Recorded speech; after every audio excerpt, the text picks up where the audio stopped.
Midlife can be a time when we lose our way a little bit.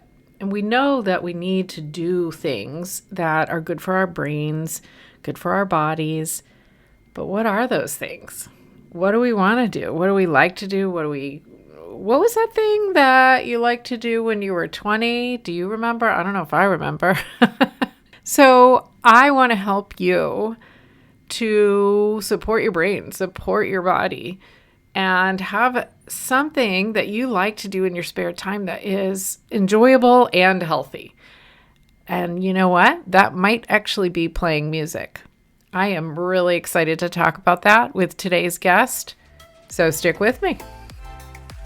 Welcome to Mind Your Midlife, your go-to resource for confidence and success, one thought at a time. Unlike most advice out there, we believe that simply telling you to believe in yourself or change your habits isn't enough to wake up excited about life or feel truly confident in your body. Each week, you'll gain actionable strategies and, oh my goodness, powerful insights to stop feeling stuck and start loving your midlife. This is the Mind Your Midlife podcast.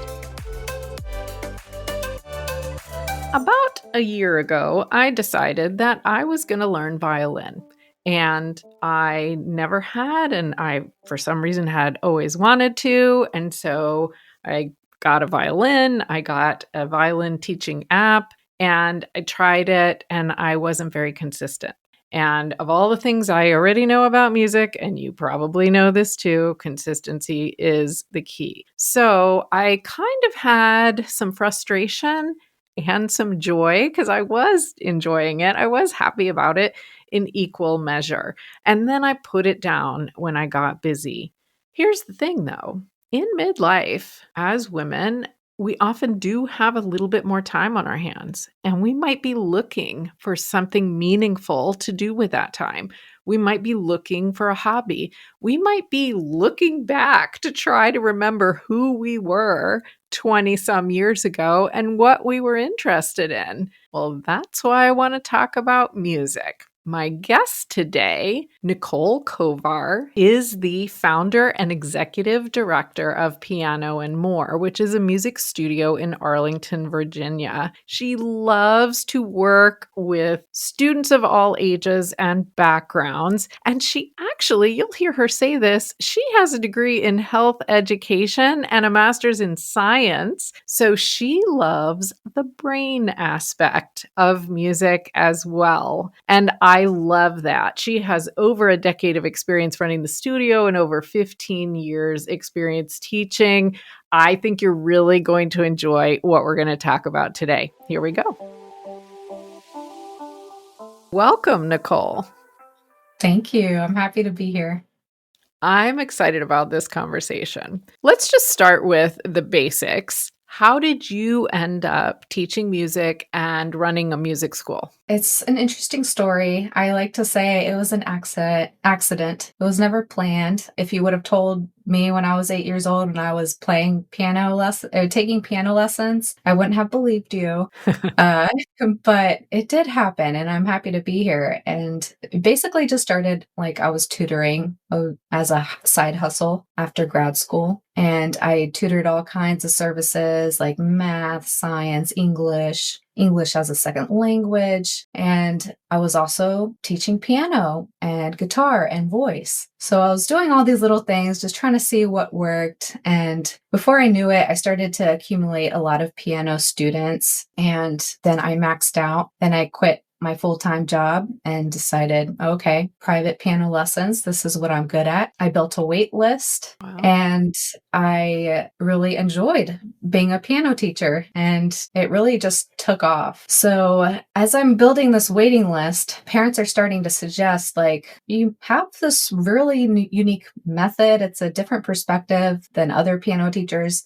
Like, I literally had students that were coming to me from other piano teachers. Wow. And they're like, maybe you should start hiring other teachers, train them your method, and make it into a business. And I was a lot younger then. I started teaching around 24, 25. So I was just like, who would listen to me? Like, how am I going to manage other teachers?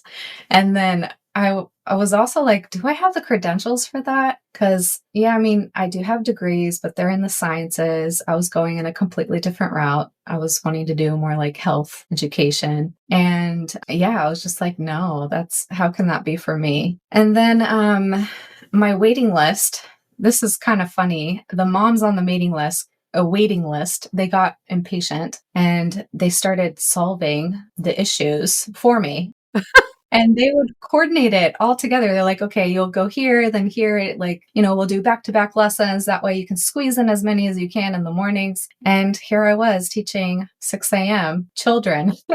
Children were waking up at 6 AM for me. So it was pretty crazy. And at that point, I was like, the demand is really, really strong. How about I give it a try? Why not give it a go? So yeah, I started to say, why not try? And I did start hiring teachers. And today I can say I have trained and managed over 50 teachers. And we Wow. have collectively taught over hundreds of students in this area. So it's been quite a roller coaster. There have been challenges along the way for sure, but it's amazing what the will to try will organize for you. Like, Yeah. I didn't have the strategy, I didn't have the plan. I wouldn't even say I had the confidence. Like, I still don't have confidence in everything I do, but I am willing to try. And Mm. so it's incredible when you kind of let life take its course. You know what? I know this isn't our main topic for this episode, but I love this story anyway. And I've been talking a lot recently, especially with coaching clients, about this idea or phrase of I can figure it out. Like to have that be Mhm. sort of an empowering thing. I'll figure it out. I know I can always figure it out. And that's kind of what you did. You said, well, okay, let me try. Let's see. It's just that kind of like open mind to see what happens that I think can do amazing things. I really believe that's the key, is an open mind and being willing to try. Yeah. I love it. Okay, so we agree that this idea of let's try, let's figure it out, keep an open mind is a good one. Let's kind of flip this over to our topic for today, which is music and learning a musical instrument. And I think that a lot of us probably think of this as something that kids do. And you said you were teaching piano to kids. Mhm. Is it worth learning a musical instrument in midlife once we're adults? It definitely is a common belief because I see it in our studio. 95% of it is children. So it is a common perception. Most people think piano lessons equals children, guitar lessons, that's for kids, voice lessons. Like, my time has passed. I'm not going to, go out there to my friends and colleagues now tell them I'm a singer, I'm a pianist. Like, my time has passed. I can't do that anymore. But I'm here to tell you that is not true. I have taught several adult students and we have a great time, and they do go on to learn pieces and even perform their favorite pieces. I've taught moms, I've taught grandmothers, I've taught men and women that are like in the prime stages of their careers, and they've even had different backgrounds. Like, some of them have had some piano lessons when they were growing up and then they stopped and they haven't really touched that again. I've had a couple that they were in their high school's band and they wanted to try piano. So I've had all kinds of backgrounds, all kinds of ages. I've even had a couple of students that were 70 years and older that were brand new to piano and learning. And like I said, they were able to play their favorite pieces. And some of them, if they were brave enough, they even perform them in our recitals. So I am here to tell you, yes, you can learn, no matter what the age is. Did they give you reasons for why they wanted to learn? Why they wanted to learn? Yes, definitely. I actually have a story. One of them is Leslie, and she basically just wanted to learn because she always wanted to learn as a child and she never got the opportunity. So she was like, oh, this is my opportunity. I'm going to do it. And she liked learning new things anyway. And a lot of parents also, they would say things like, well, I want my children to see that I can do new things and I'm going to stick to it. I want to be the example. I want to be the role model. And so, yeah, they definitely had various reasons and it worked. I love it. So you and I talked about this prior to our conversation right now. I decided that I was was going to learn violin about a year and a half ago. And I had an app and I was trying to do it and I was getting frustrated and I wasn't spending enough time and I put it down. And this conversation is reminding me to try again. So I if love that. anybody else, yeah, if anybody else is in those shoes, maybe this Mhm. conversation will help. Because what I want to talk about really is what are some of the reasons why we might even bother to try to learn and try to play music at this stage of life? What are some of those major advantages? Because I know that you know of some. The biggest one that comes to mind, and this is actually one of the reasons why a lot of parents want their children to learn piano, is because of the cognitive benefits. So I would argue midlife is actually even more of an important time to start exercising the brain. I think most people, they would agree with me. Like, if I want to live a long and I want to live well, a long life and live well, then I need to have a good physical body. I need to be fit. I need to incorporate, workouts into my lifestyle on a daily basis, right? And it's the same thing with the brain. You have to work out the brain. You have to stimulate it and challenge it with cognitive activities. And so there are signs that you'll start to see as you age, right? So some examples are just not being able to catch that memory or that word. And that happens a lot more frequently than it ever did. Then there's the brain fog. There's slower processing time. And those are signs kind of letting you know, hey, your brain, things are changing on the inside physically. And so it is time to start stimulating it. And music is a beautiful way to do that because it's an activity that does require so much of your brain. Like, pretty much your entire brain is lighting up, both hemispheres, because you have to stay coordinated. You have to stay in rhythm. You're using your senses, your sight, your hearing. You have to develop these fine motor skills that are very specific. You have to build neurons in your fingers, or that connect to your fingers, so you can develop this very, very fine control, hand-eye coordination, increasing focus, attention span, Wow. concentration. These are all areas that music will help you develop and maintain, strengthen, keeping the mind sharp. So, Yeah. yeah, highly recommended.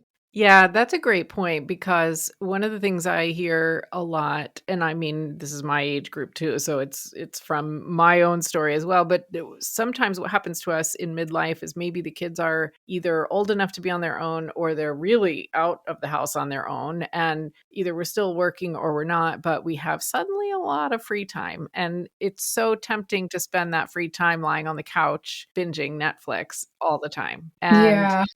we know that's not healthy for us, but maybe we don't know what to do. We like kind of it almost gets erased. Like what did I like to do when I was younger and I had time to do it? I don't remember. So, yes, the cognitive benefits, that speaks to me a lot because we know that watching TV all the time is not doing any good for our brain. Right, right. And you mentioned mental health benefits as well. And I think that's definitely something we should talk about because, again, in sort of a transitional period of life, we can get down, we can feel confused or stuck and need some mental health boost, for lack of a better word. So tell me a little bit more about that.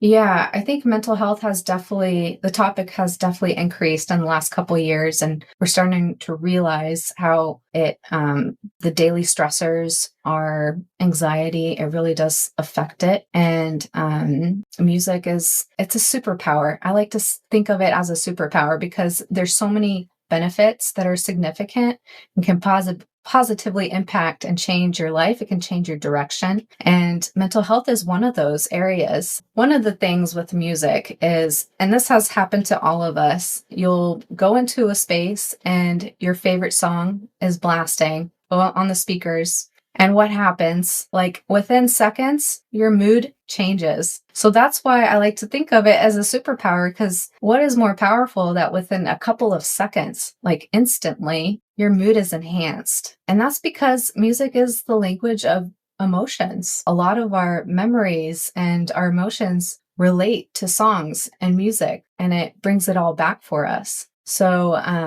I believe playing an instrument actually increases your emotional resiliency as well. Wow. in these songs, there's these stories that the composers have written, and there's major keys that are happy notes, and then there's minor keys that are sad notes. And when you play those sad notes really fast, then suddenly it's intense and something big is coming up. Or maybe there's major keys that are being played very softly and you feel light, airy, very motivational. So this one song can take you through a series of stages, emotional stages, just like a movie does. And as you're playing this song, the emotions that you have within you will start to relate to the music. And so it's actually a way to process and release your emotions. Just like if you're talking about a bad day to a colleague or you're talking to your therapist, the only difference is it's a lot less intimidating. Facing your feelings, it can be a lot sometimes.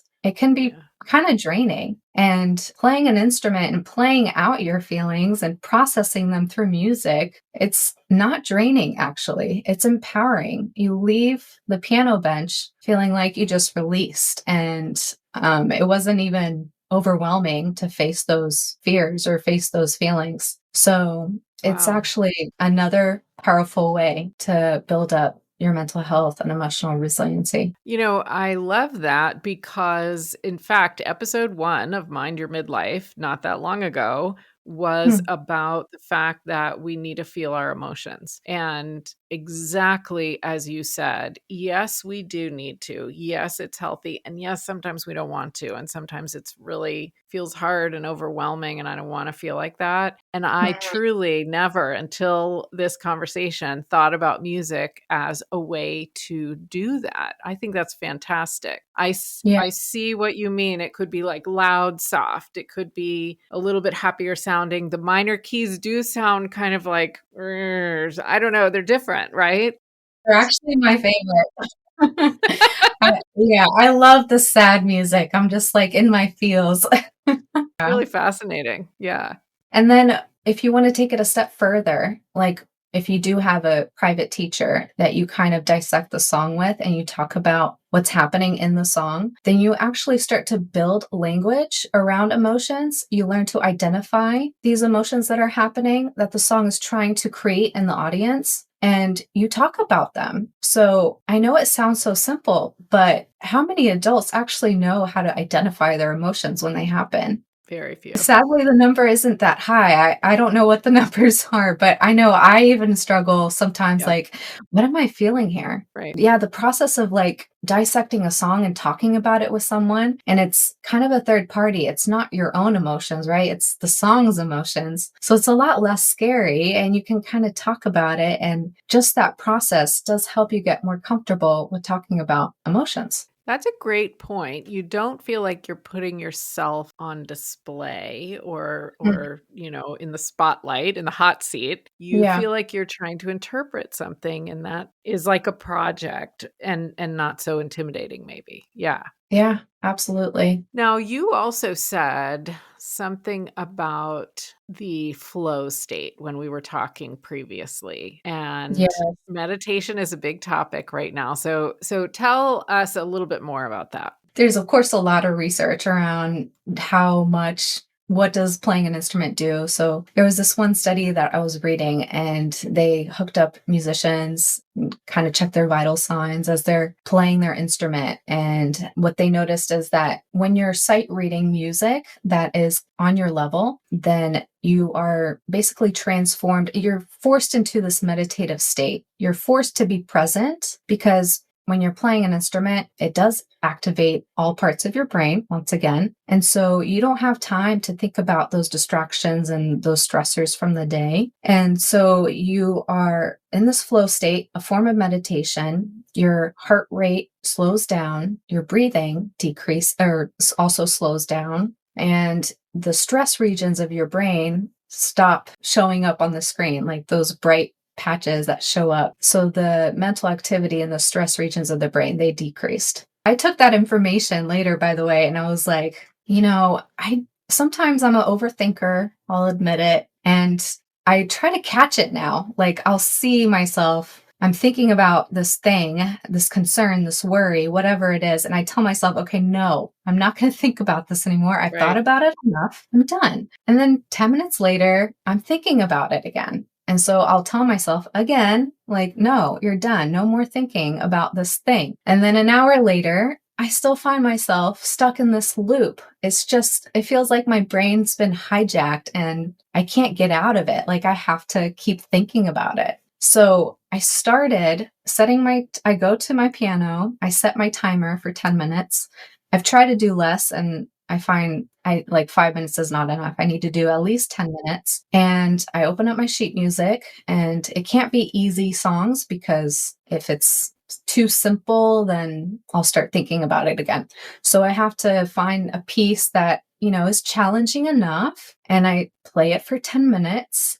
And by the time when my timer rings, I am completely in a different world. I forgot about the issue and I am ready to reset. I'm ready to start my day again. So that's a little music and mental health hack that I kind of do now. Yeah. And it's been very useful. Yeah, and I know there's gonna be people listening who have kind of heard you need to be present, you need to meditate, you need to this, you need to that, and aren't sure it's for them. And so doing something like this for 10 minutes as a complete reset and maybe ideally something you enjoy, right, Mhm. is Yeah. quite a hack. I agree. That's a fantastic idea. And then one more benefit that I think is really good for women in the stage of midlife is self discovery. Mhm. I actually have a story about this one, but you were saying how midlife can kind of feel uncertain and there's opportunities, but yeah, you don't really know what to do. And also, it's kind of routine heavy. So you have your go tos, things can be kind of predictable. So it's important to kind of rediscover yourself and to try new things. And one of my students, adult students, her name is Leslie Tucker. She was a joy to teach, and we're still friends to this day. But she reached out to me, and she was one of the ones that was like, oh, I've always wanted to learn how to play piano. I love learning new things. She's very, very smart. So I could tell she loved being stimulated. And she was like, when you get older, it's important that you can re-see yourself. Those were her words, like re-see yourself. And I Hmm. thought that was really interesting. Yeah, we had a good time. She took lessons for a couple of years. We really got along and she learned her favorite pieces. But Leslie was bold enough to actually perform at a recital. And mind you, those are two different skill sets. Like playing an instrument is one thing, but now to perform such a Yeah. intricate, detailed activity in front of, people, that's just a couple levels up. And I don't know if she knew what she was in for, but she did it. And during her performance, though, she did have a couple of hiccups. Like she played the wrong note, she got nervous, her hands started shaking, she had to kind of restart the song. But the way she responded to that, like I'll always remember it because it's Mm. so unnatural. Like usually you'll see people like, oh, like freak out and it just gets really overwhelming in that moment. Leslie like started laughing at herself and she would like turn and face the audience and just be like, and then try again. And she was so lighthearted about it. I think it changed a lot of students' perspectives about performance. Like it can be light. It's okay if I make a mistake. Mhm. And the audience was, of course, super supportive. Like they were just cheering her on and telling her, yeah, you can do this. And at the end, I asked her, like, what did you think of everything? And she was like, if you can't fail gracefully, how can you expect your child to? Ooh. You have to practice failing gracefully. And like learning something like this, it's going to call out different parts of you and it's going to really show you who you are under pressure and how you treat yourself under pressure. And like Leslie, I think it's so important to give yourself grace to kind of make mistakes and it's okay. And more than anything, remember to enjoy the process. And thankfully, she was like, no, it was fun. I had a fun time. And it all worked out in the end. I love it. I have a friend who's a coach, and one of the things she always says is do things with a light energy, light, easy, light energy. Mm, And no, it could be a hard thing, but not going into it with this like "Urgh," feeling about it. And that's exactly what you're saying. That's important. Yeah. Okay, well, we have to flip over to sort of the other side of this discussion.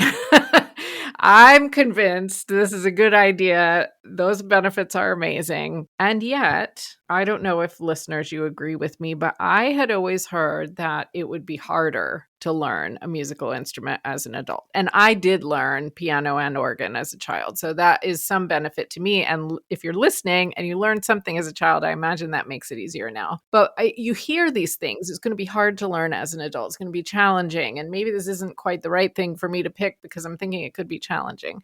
So what are some of those challenges and what would you say to that or advise people? And by the way, kudos to you for learning organ. I'm finding less and less of those people. So that's awesome that you learned. It wasn't actually my choice. It was my parents' choice, but I did the full thing, like multiple keyboards, 2 feet on the Yeah. pedals, like the full Oh, thing. So, man. yes. Yeah. Yeah, there are definitely challenges. Like, I'm not going to lie to you. I saw my adult students really struggle. And mind you, like, I wasn't planning to be a piano teacher either. So when I started teaching piano lessons, I also had to like start teaching myself. And because I had had a long break, and yeah, I played like my pieces, but I Mhm. didn't really practice my sight reading as much as before. So I would say I'm actually a much better pianist now than I ever have been because, yeah, I built up to it. But I guess the first thing I would say is we want to make sure that we avoid, like, you want to set yourself up for success first. Mm. So you do need to prepare that this is a cognitive enhancing ability. It's going to take some work. Your brain will really need its space to work, right? So the first thing you want to do is set up your space. Make sure it's a quiet space. I also recommend making sure that everything you need is within hand's reach so you never have to leave that space and then be distracted by something. Mhm.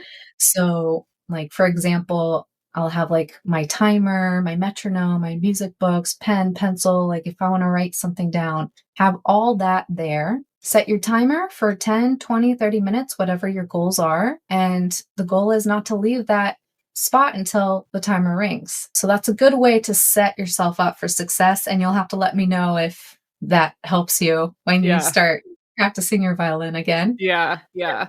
Well, now you've mentioned 10 minutes a couple of times, and so if we just really had 10 minutes each day, do you think that that is enough to maybe start making some progress and feeling good about it?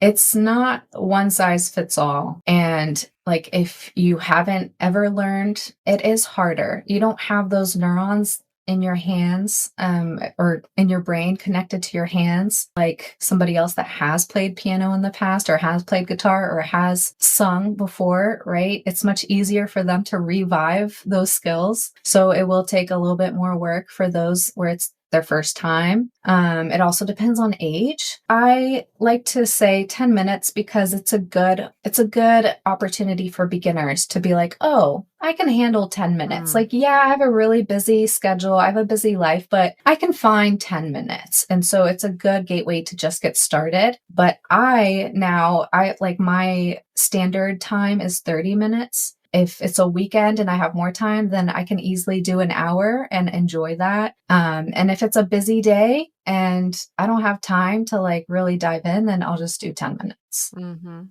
It's the consistency that's the power, right? Yeah. And that's my next point, actually. How Oh, did you good. know? So, yeah, I wanted to talk about consistency because now I'm thinking about my kids, my students that are children. Like, they have parents, and parents are that support system. They're that accountability. Like, hey, did you practice? Your teacher's coming tomorrow. How much have you practiced this week? And as an adult, that's not there, right? You are the master of your life. And if you're not feeling it and you don't have that discipline built up, you're not going to do it. So, if you are one of these people where you're still struggling with the discipline aspect and being consistent, I highly recommend build that support system just like a child has. You can tell your children, you can tell your mom, you can tell your colleagues, and just tell them, like, hey, I'm doing this new thing. I'm learning how to play guitar. I'm starting voice lessons. Can you check in with me next week and just ask me like, hey, how many times have you practiced? And just that thought, like knowing like, oh, my friend's going to ask me next week. I better do at least 10 minutes. Like I can do 10. That's going to really help. Yeah, and it's an interesting thing. We often talk about creating habits and say, just get yourself, let's say it's for a walk, get yourself out for a walk and tell yourself, I'm going to go for 10 minutes and just walk around the neighborhood or whatever. And, it's the getting on the shoes and the coat and the blah, blah, blah, blah, blah. But once you get out there, once you start playing the instrument, oftentimes you want to keep going. Not every time, but often. Oh, you're so right. Like there have been so many times where my 10-minute timer has rung and I'll just flip it again to another 20 or another 15 minutes because I am enjoying the moment. So when that happens, I'm always like, yeah. Okay, so I want to ask you what you referred to about ages. You referred to, we need to talk about ages. Yeah. So with my adult students, they really struggled with comprehension and then the act of doing what you understand. This is very common actually. They tell me all the time, I understand what you're saying. Like I comprehend. My brain has absorbed what you're saying. I understand. But physically, I can't do it. Like my fingers aren't responding fast enough. I can't play it fast enough. I am not hitting the rhythm. And there's these physical barriers. And that's where I have to tell them, like, that's because you haven't built those neurons yet. And that's what you're doing right now. There's neurogenesis happening and it's going to take time. It's going to take practice, but it will happen. And with kids, like when that happens, because they have the same issues too, like a 5, 6-year-old, they don't have that fine motor control yet, but they don't care. They're just like, all right. Like they just accept it. And adults, we don't accept that very easily, right? They're like, what is wrong with us? Like, why can't I do this simple thing? Like, I understand what you're saying. This is simple. Why can't I do it? There is that like judgment that we put on ourselves. And of course, anytime you judge yourself, it's going to take your energy away. It's going to bring you down. When you're practicing and you're frustrated instead of like accepting and giving yourself grace. We're saying that term a lot right now, but it really is something that adults need to practice more of. And so yeah, that's definitely a big challenge. And then when we start to like when I'm working with students that are 70 years and above, there's another challenge, and that is like things have changed in their brain where processing new information and storing that new information, sometimes it isn't stored in the right place and there's a lot of repetition. And they also deal with the same things like, why do I have to repeat this so many times? Why do I have to work harder? And it is hard to kind of face that reality because they tell me all the time, they're like, yeah, I may be 75, but I feel 35, honey. Well, tell me that. And like, I get it. But the reality is that the brain does slow down at that age and it is harder to learn new things. So it's all about just catching up to that reality and giving yourself even more grace, even more time to adjust and being okay with that. And I always try to remind them like, yeah, this is probably something we have to accept, but the future's still in our control, right? You can still sharpen your brain. You can still work out your brain to slow this process down. And that's how we can avoid these issues from accelerating. I love everything you just said, and it kind of circles us back nicely to that cognitive piece that we talked about at the beginning. And listeners, what I'm hearing Nicole say is that you need to start now and not wait. Start now. Yeah, it'll be way easier on you for sure. Something else, though, that occurred to me, and maybe this helps everybody listening to kind of put this together in your mind as well. I am learning golf and I have gone to lessons, and I have said exactly what you just said that your adult students say. Like, I know what I'm supposed to be doing, and my arms are not doing it, and I don't know how to make them do that or whatever it is. I know Yeah. what I'm supposed to be doing. I don't know how to make them do that. And so that connection for me just made a ton of sense and also kind of helps me in other things. Like we just need to be kind to ourselves and we just need to repeat a bit more. And that's how it is, right? Yeah, absolutely. Yeah, it's all about giving yourself grace and being willing to try. Yeah. Mhm. Yeah. And we can figure it out. Okay. Well, this has been really interesting. And I know everybody's going to enjoy this conversation. So tell us, how can people connect with you or learn more about your school or just music lessons in general? My piano studio, it's called Piano and More, so pianoandmore.org. You can go to that website. We also have social media where we like share this kind of content. So if you're curious and you want to learn more about how brain health intercepts with Mm, music and how they kind of benefit each other, definitely check us out. I also have we just recently launched this quiz. It's called what's your music superpower? And it will basically just show you your top 3 categories of how music will benefit you the most. So it's like a 2 or 3 minute quiz, 25 questions, multiple choice, and it's just an easy way to kind of see, oh, practically this is how it would help me. Is it worth it? Is it valuable enough to me? And you can just kind of get an idea. perfect. Perfect. And I'll have that in the show notes. Perfect. Tell us this. We're wrapping up. I've learned a ton. I know listeners have learned a ton. What would you say if we take away just one thing from this conversation, the OMG moment? What should they take away? I just want women to win. Like, there's so much that, like, I see the women ahead of me, how much they've given and how they can also feel depleted too. So, like, I really do see music as a superpower. Its reach and the benefits is very broad. It can help your body, mind, and soul. And if you want it to, it has the potential to fill up all 3 areas. So don't put that aside. Don't be afraid to think like, oh, that could never be me. It's just one step at a time, one practice session at a time, and look out for yourself. Give yourself a better quality of life. And if you're having doubts, just ask yourself, why not try? I love it. Thank you so much for joining me today. Yes, thank you for having you. It's been a pleasure. Wow. I loved this discussion. Make sure that you go to Nicole's site, Piano and More, and take her quiz. I'm definitely doing that as well. And then you heard us talking about episode 1. I'll link that in the show notes, and you'll want to grab the free story cycle resource that I created to help you start recognizing your emotions and the thoughts behind them. And that's at cherylpfisher.com/storycycle. And make sure you have hit the follow button, because next week we are going to be talking about something that really hits us all at a certain time, and that is isolating ourselves a bit in midlife and making friendships, making them work, making new ones. I'll see you then.